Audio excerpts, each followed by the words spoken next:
Y'all know I'm a storyteller, so I'm excited to share this upcoming event. The Newberry Library is kicking off its fall season with Chicago storytelling this Saturday, September 20th. This celebration features conversations among award-winning authors on a variety of topics from the Great Chicago Fire, the renovation of the Salt Shed, and the Underground Railroad in Northeast Illinois. This free event gets underway at 1 p.m. Saturday and is available in person or online. Learn more and register at newberry.org. There's still time to take advantage of Window Nation's most popular offer. When you buy 2 windows this month, you're going to get 2 for free. You don't want to wait when it comes to replacing old drafty windows if you can. Plus, Window Nation installation crews finish the job in a day or less so you can get back to your daily life with little interruption. And you know that your home is protected from fall and winter weather. This sale ends September 30th, so schedule a fast free estimate now with the pros at Window Nation. Call 866-90-NATION or head to windownation.com.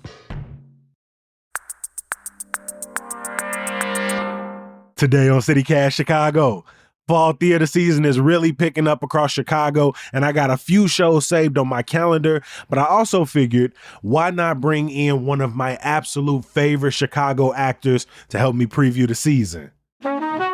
It's Wednesday, September 17th. I'm Jacoby Cochran, and this is what Chicago's talking about.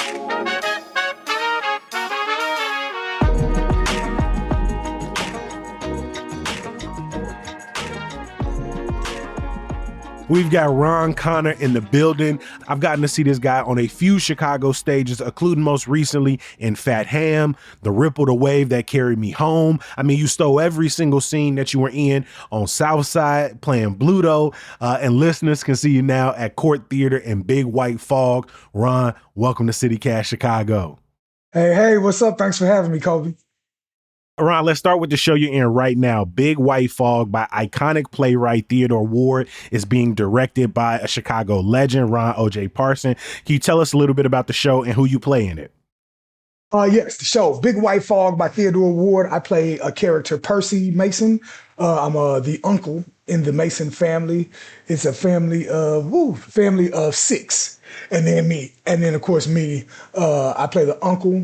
The show, it follows the Mason family. One of the coolest things about it is it's set right here in Chicago on 51st and Dearborn, starting in 1922, and then it covers 10 years of this family's life all the way up to 1932.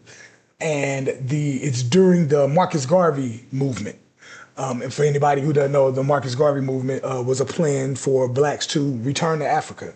And they got so far into the plan as far as buying a ship to sail back to Africa, and they were going to do it, but it got shut down by a maritime inspector, and Marcus Garvey went under investigation, and he was a very controversial leader, and that's kind of like the crux of the play. The lead character, Victor Mason, played by Josh Green, he's deep into the movement. Like he's invested, bought stock in the movement. So Vic ready to go to Liberia? Yes, he's ready. And he's writing speeches about farming in Africa. Like he has a plan. He's ready. And then life happens. And so, and it's always the debate because, the rest of the people in the family are, they're kind of skeptical. And that was a real thing during the Marcus Garvey movement. And it just asks the question, as a black person, what's our place in America? Or do we have a place at all? Or is our place in America? And so, that's what it deals with. Ron O.J. Parson, the director, he said it has all the isms in the show. You mentioned Ron Parson. I saw a video of someone who got to see one of the previews, and he talked about this importance of some of staging some of these classic plays, bringing them into contemporary times. Court Theater put on Raisin in the Sun, the Lorraine Hansberry classic last year. Can you talk about the importance of, bringing an almost 100-year-old play back to the stage and some of the ways that the story is almost as fresh as ever, still, speaks to modern day audiences? That's why classics are classics. Like they can go in any time period. Like they managed to touch on the human condition And unfortunately, no matter how much progress and evolution there is and advancements in technology, the human condition, it doesn't really change. It's just the human condition. And so, this play was written in 1938. And, just given the unrest in the country right now, the things with ICE and just politics in general, how we're so divided, it's the perfect time to do the play. And we have to keep telling the stories. I always think in hopes as a reminder that somebody before you has been through this. So let's pause and try to figure out a way to learn from it and move forward. You know what I mean? And that's why I think it's always important to do the classics, because you think your problems are new and they're not. And so, if you can see how it was addressed in another time, it may help you get through it. I'm going to come back and ask you a little bit more about your process, how you prepare for a show like this, how you wind down after, show after show. But for listeners, Big White Fog, again, is at Court Theater in Hyde Park and is running until October 12th. With fall theater, making its way into full swing, I'm really excited to not only talk about the shows you're in, but also talk about the shows you're excited to watch as well.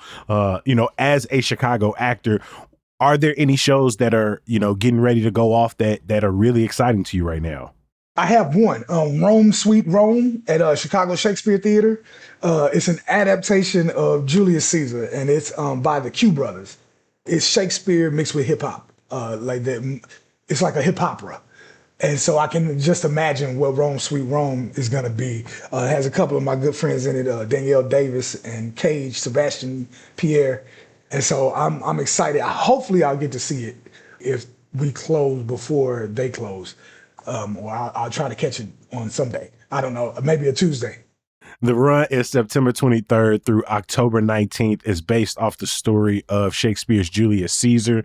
A couple of the shows I'm excited to see over the next couple of months. One includes Rabbits in Their Pockets. It's a world premiere by Kimberly Dixon Mays at Lifeline Theater. That's already started, and that's running through October 5th. My guy, Marcus D. Moore, he's in it. And I'm a fan of Kimberly Dixon Mays. I'm an ensemble member at Congo Square Theater. So I've always been a fan of Kimberly. So I'm excited for that. I love that. Rabbits in Their Pockets is a contemporary drama about the relationship between sisters Ash and Harley when they prepare to fix up and sell their childhood home. And honestly, the premise is so simple, and yet it is so complex. I'm at that age in my life where, knock on wood, my mom got plenty of years ahead, but she's almost always talking about like what it means for my siblings to be together, to have a deep relationship now, to have an understanding of like her living will and what she wants done with the house, so that we are like able to like grieve and not just thinking about like all of the stuff we'd have to do. And so the minute I saw this, I was like, I feel like this is something my mom would immediately jump at. She's like, hey, this is what I'm always telling y'all. I can imagine so many of my friends are going through similar situations. And so, yeah, I don't know. Something about it. I was like, I feel like I'd enjoy this. Another one I'm excited for is Veal by JoJo Jones at Red Orchard Theater. That's running September 25th through November 5th. And this synopsis grabbed me. Following a violent coup, a young woman named Chelsea becomes Queen of North America. Into her new palace walk three friends from middle school with whom she hasn't spoken in years. They've come to ask Chelsea for a big favor, but before she grants it, she's going to make them revisit their shared friendship and its terrible end. Wow. Right? Okay. Yeah. Like the fact that it starts off so dystopian, right? A couple more I want to mention before we go on. Saving Myself by Maria Areola at Urban Theater in Humboldt Park. That's going to be a part of the Chicago Latino Theater Alliance's 8th annual Destinos Festival, which is a 5-week theater festival that includes one-person shows, ensembles, world premieres, one night only. We'll drop a link in our show notes, but that's the story of a group of young Latino women at an abstinence-only sex education camp, and them trying to navigate that when the adults don't know what the hell they're talking about and don't have their best interest at heart. And then The House That Will Not Stand by Marcus Garley at Invictus Theater opens in October. And that is a play about a matriarch who has just lost her husband, her and her three daughters. They are free, living in 1830 Louisiana. The night Louisiana is sold from the French to America. And so it's really a story of like, what is freedom, not only on a family level, but sort of on this larger national level. And so those are a couple of plays. I have a few more that I'll mention before we get out of here, but those are a few that are definitely on my calendar. Look, you know it. I know it. I say it all the time. Chicago is one of the most beautiful cities in the world. And a major reason why is because we got some of the most amazing architecture on the planet. And if you've ever seen one of our many magnificent buildings and thought, I wonder what the story behind that is, or even I wonder what it's like inside, then I got the perfect event for you. Open House Chicago from the Chicago Architecture Center is back, y'all. October 18th and 19th is one of the city's largest free festivals, giving you behind the scenes access to more than 200 sites across dozens of neighborhoods. I'm talking iconic skyscrapers, sacred spaces, historic buildings, artist hangouts, these steel, limestone, concrete, glass masterpieces, some places that are usually closed to the public. You can finally step inside a building you've always passed or see the city from a whole new angle and a part of town you ain't never been to.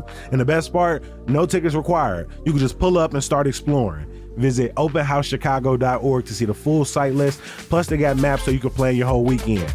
Mark your calendar, October 18th and 19th, and experience Chicago like never before at openhousechicago.org. If you're looking for a new career, I want you to pause for a second. What exactly are you looking for?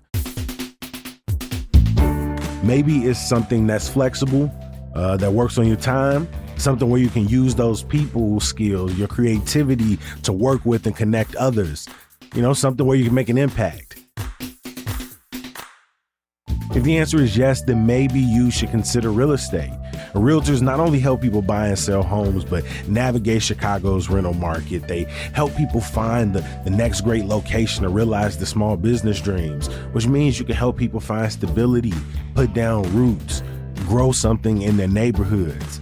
Plus, you get to set your own schedule, choose who you work with, explore different parts of the city. So if real estate is for you, here's how to get started. Visit realtorsrealestateschool.com today to schedule your free career consultation. That's realtorsrealestateschool.com.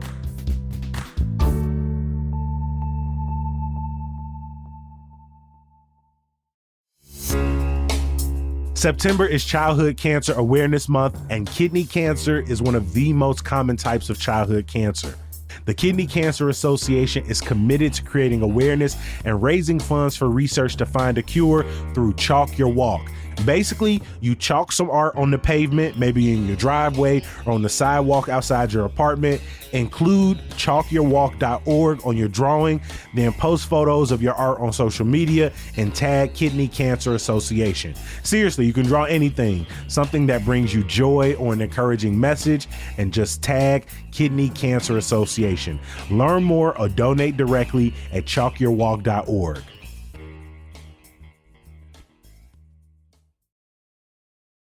If someone is new to the environment, as a seasoned actor, what's an etiquette tip you wish more Chicago audience members knew?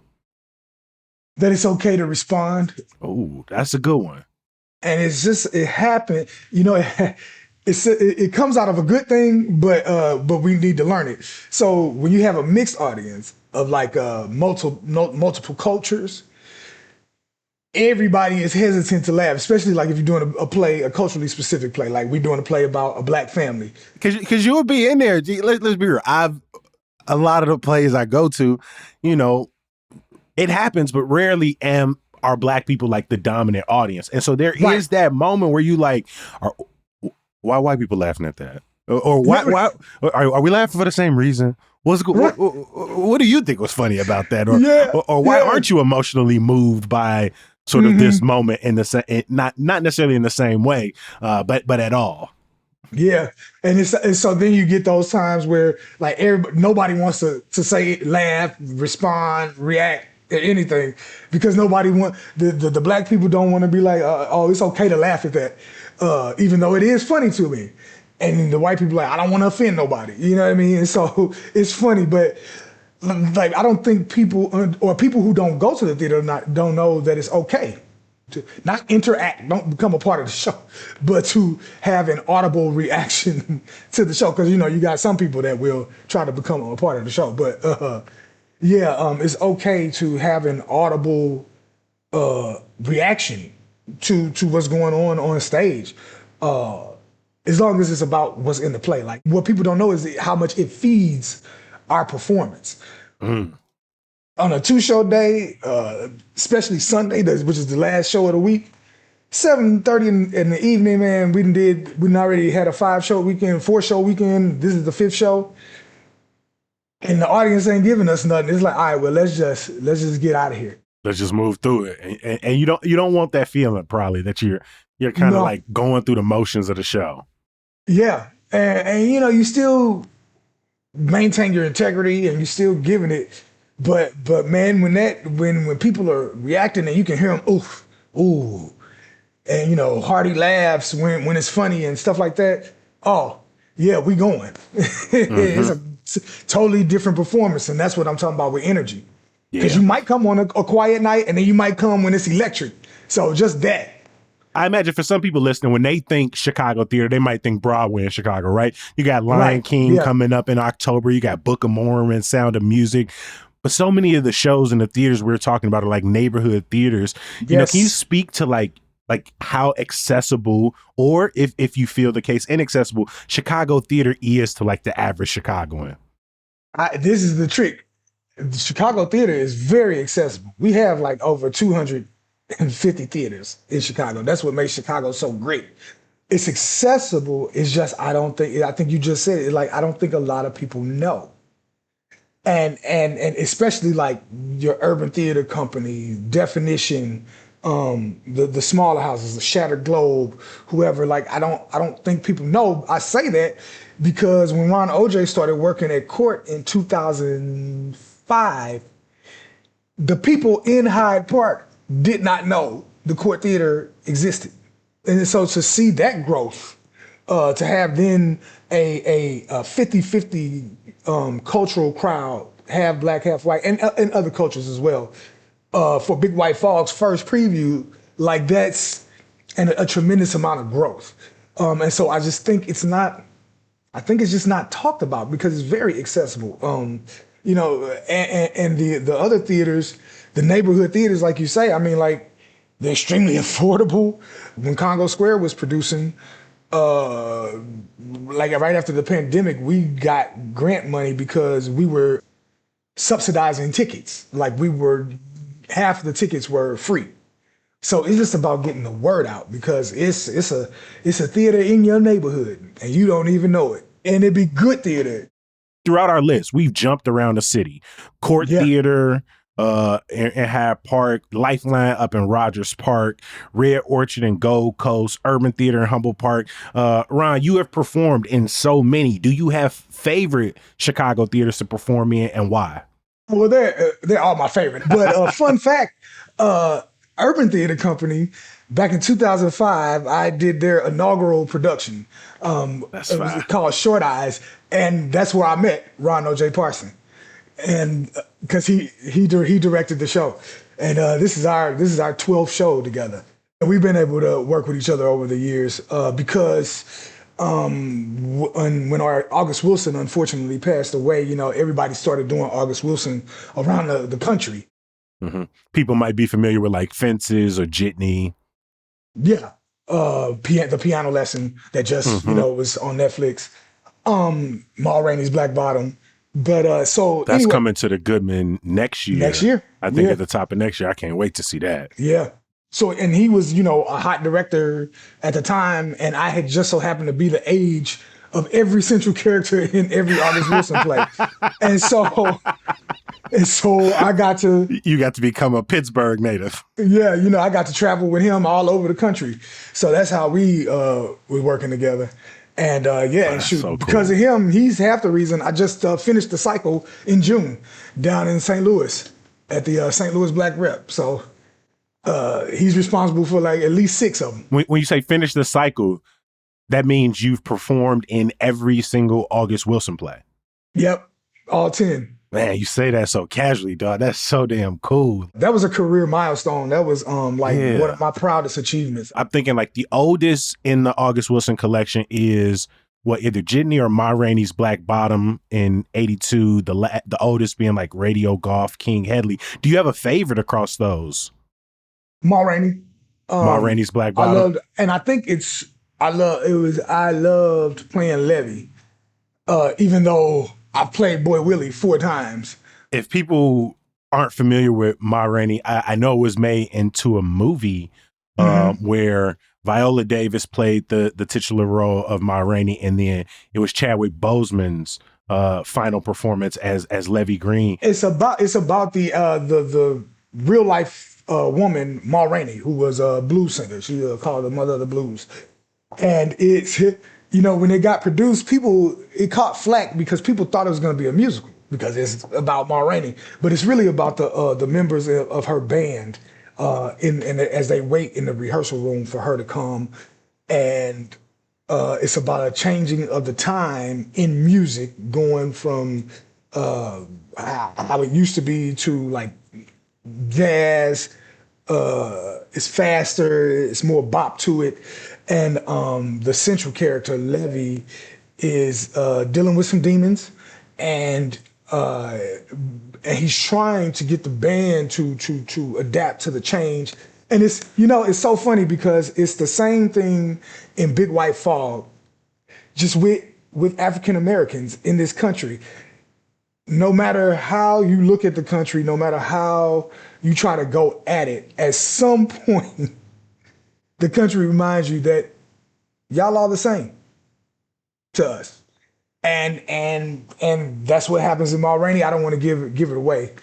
You have this conflict. Nobody is wrong. So that's why you have the conflict.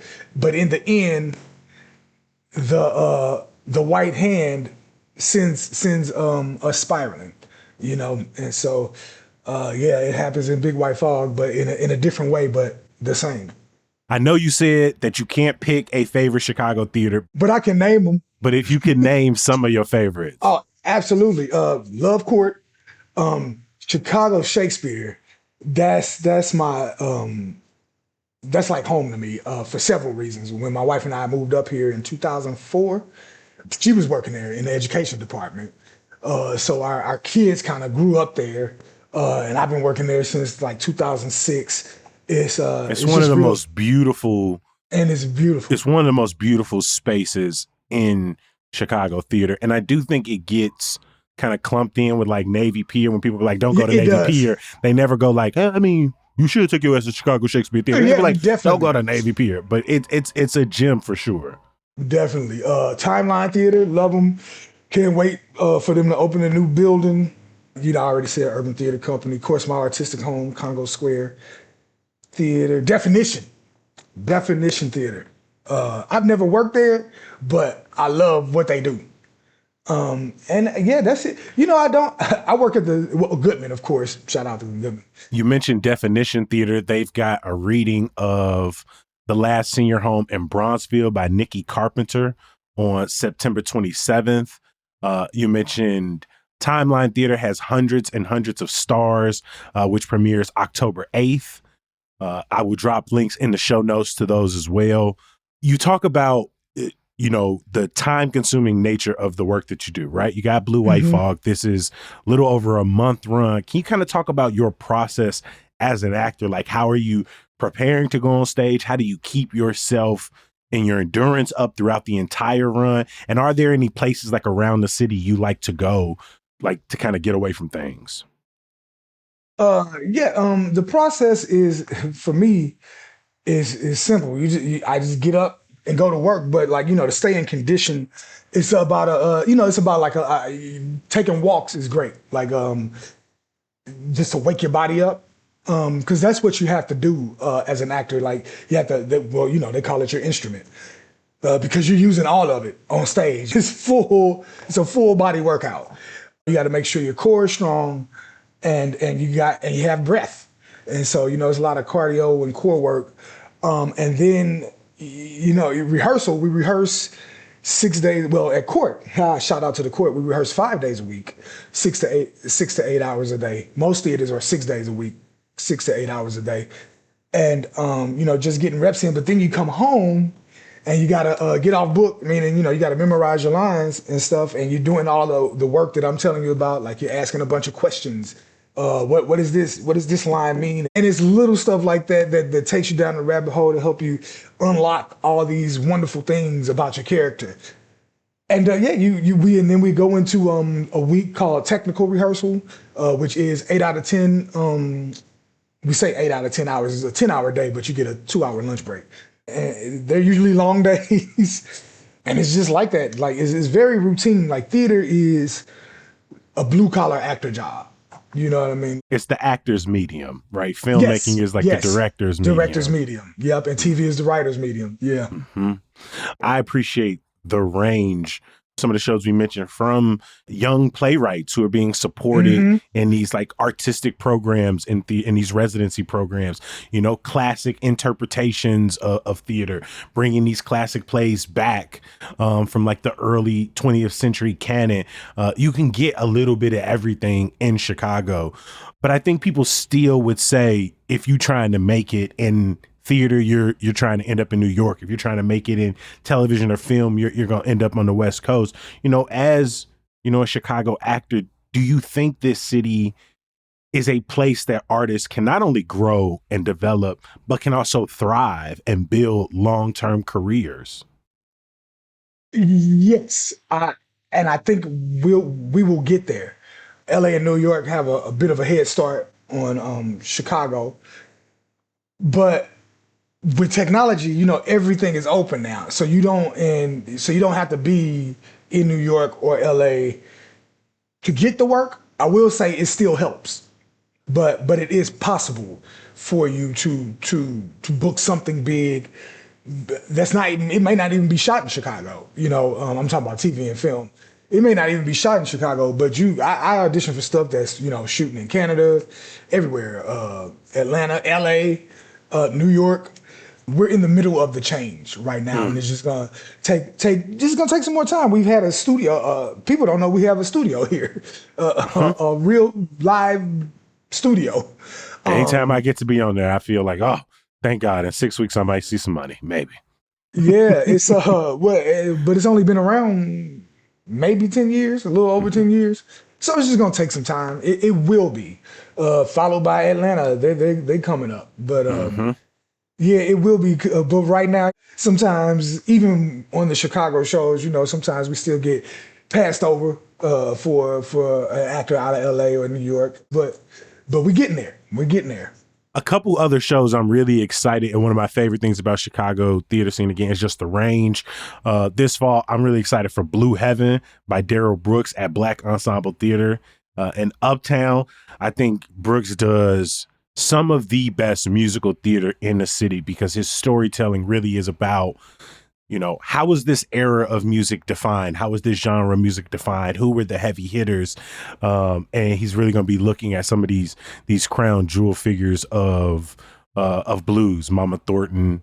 What does a family do when it's time to pass on the family business to the next generation? Things with Friends by Christopher Diaz at American Blues Theater. Oak by Terry Guest at Raven Theater are just a couple others that I'm really looking forward to this season. Before I ask my final question, were there any other shows that you were excited for?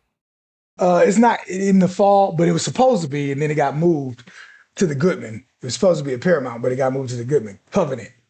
Markia Stampley Johnson is directing it. And I read the play a couple of years ago and fell in love with it. And so I cannot wait to see that. Like that's at the top of my list. Covenant.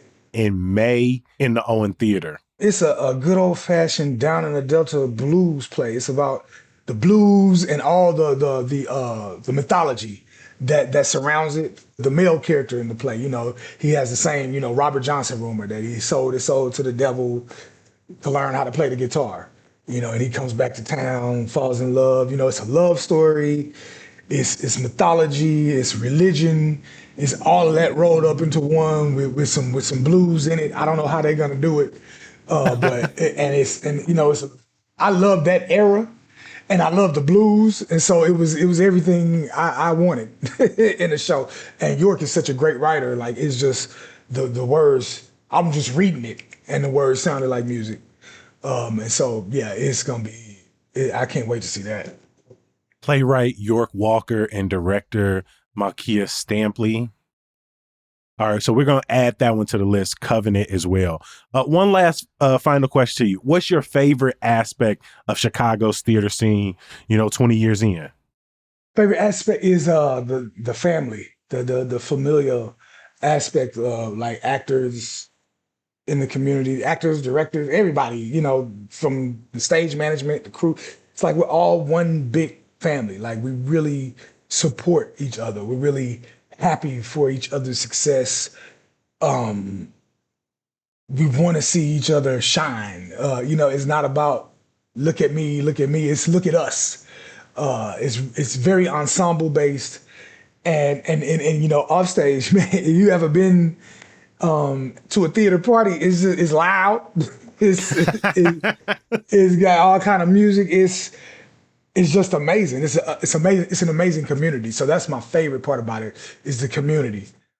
Hey, Ron, I really appreciate you making time for CityCast Chicago. Again, I am a huge fan. It means the world to you giving us a little bit of your day, man. Oh, I appreciate y'all having me, man. Anytime.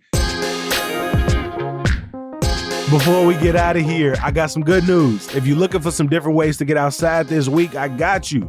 Tonight, you can enjoy music under the glass at the Garfield Park Conservatory. Maybe you're looking for a little run and learn. The Los Sundays Running Club is meeting up at Piotrowski Park tomorrow night at 6. They'll also have conversations with organizer Oscar Sanchez and indigenous librarian Analu Maria Lopez. Then on Sunday, Move at the Shed is an all-day fitness fest with everything from yoga and Pilates classes to breath work and guided meditations. I'll drop links for each and every one of these in our show notes. As always, I appreciate you for listening, reading, making time for little old CityCast Chicago and Hey Chicago. My promise to you, I'll be back bright and early tomorrow. I'll talk to you then. Peace.